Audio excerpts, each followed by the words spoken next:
एक तो जो हमारे शरीर के अंदर जो जठराग्नि जो होती है वो दो तरह से रसों का ग्रहण करती है। आप हमेशा ध्यान रख लेना, एक तो जो शरीर के लिए आवश्यकता होती है उसके हिसाब से इन पदार्थों का रसों में परिवर्तित करती हैं ये अग्नियां, या फिर उस पदार्थ के अंदर जो रस उपलब्ध होता है उसका करते हैं। यानी कि उस भोजन के अंदर में वो तत्व होना भी जरूरी है और शरीर में उसकी आवश्यकता होनी भी जरूरी है, और हमारा पाचक रस जो है वह उसको ग्रहण करने में सामर्थ्यवान होना भी जरूरी है। ये तीन चीजें आपको समझने की आवश्यकता है।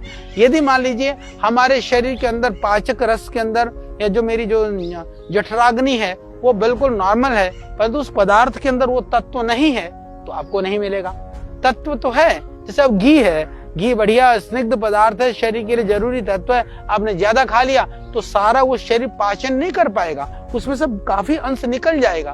तो इसीलिए न तो अति भोजन, न अल्प भोजन, न शुष्क भोजन, न अति तली हुई घी तेल आदि, हर पदार्थ को उचित मात्रा में, ये हम भोजन आदि प्रकरण में इसके विषय में बात करेंगे, क्योंकि ये सब कुछ जो देह का निर्माण है ये इन्हीं तत्वों से हुआ है। ये बहुत महत्वपूर्ण बात है, इसीलिए मैं इस बात को बार बार आपको समझा रहा हूँ, और ये थोड़ा आप समझेंगे तो आपको बड़ा आनंद भी आएगा और आपको अच्छा भी लगेगा।